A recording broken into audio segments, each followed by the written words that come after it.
تحریک انصاف کو کچھ امیدیں ہیں یو ایس اے سے، رچرڈ گرینل جس طریقے سے ٹویٹس کر رہے ہیں، تو اس حوالے سے آپ کی اندرونی میٹنگز بھی ہوتی ہیں، کیا اس سمت میں، اس ڈائریکشن میں کوئی آپ کو ایکسپیکٹیشنز ہیں اس حوالے سے کہ وہاں پہ جب ایڈمنسٹریشن چینج ہوگی تو اس کا امپیکٹ آئے گا، کوئی عمران خان صاحب کے لیے آسانیاں پیدا ہوں گی؟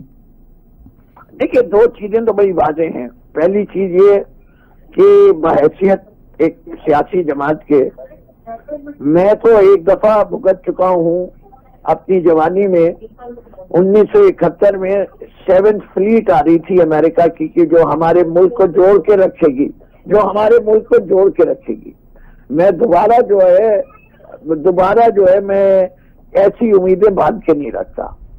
عمران خان یا پاکستان کے حالات تبدیل ہوں گے جب پاکستان کے عوام چاہیں گے۔ باقی ہاں، یہ بات خوش آئند ہے کہ بائیڈن کو خدا حافظ کہہ دیا، بائیڈن کو بھی خدا حافظ کر دیا، کملا ہیرس کو بھی خدا حافظ کہہ دیا۔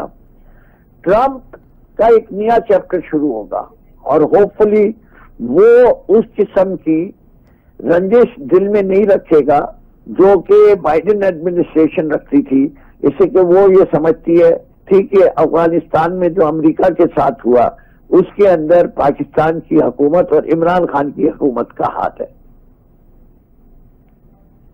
تو ہمیں امید نہیں ہے، لیکن پہلے سے حالات بہتر ہے۔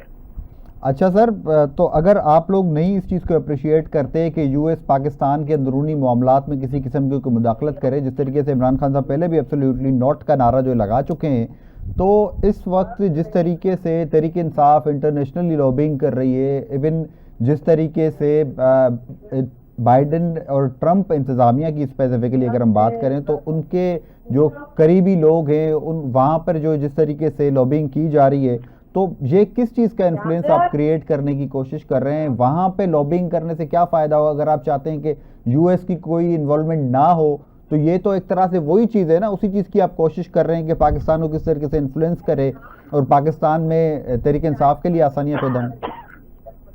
نہیں جی، آپ نے اصل میں پورے معاملے کو صحیح طریقے سے سمجھے نہیں۔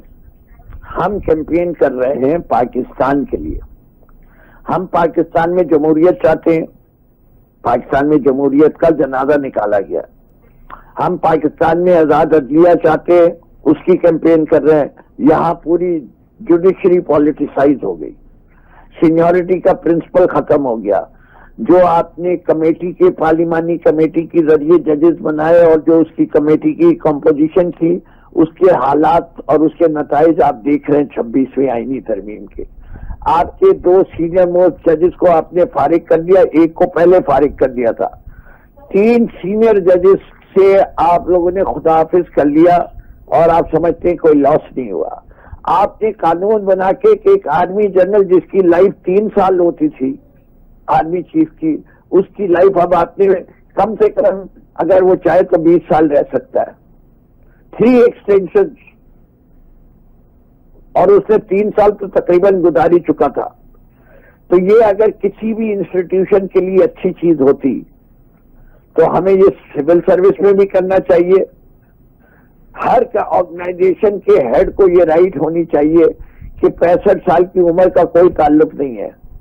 جب تک ججز کا بھی کر دیجئے کہ جب تک وہ زندہ رہیں گے وہ جج رہیں گے، ان کی ریٹائرمنٹ کی ایشو ہے۔ امریکہ کی مثال موجود ہے، برطانیہ کی مثال موجود ہے، وہاں نہیں جج ریٹائر ہوتا، دے ریمین اے جج ٹل دے آر مینٹلی کیپیبل۔ تو یہ جو پاکستان کے اندر جمہوریت کے ساتھ، انصاف کے ساتھ اور ہیومن رائٹس کے ساتھ مذاق کیا جا رہا ہے، ہم ان چیزوں کی ریسٹوریشن کے لیے ہر ملک بھی جا رہے ہیں، یونائٹڈ نیشنز بھی جا رہے ہیں، اور ہر فورم پہ یہ آواز بلائیں گے کہ دنیا کا ضمیر جاگے کہ پاکستان کے اندر ظلم ہو رہا ہے۔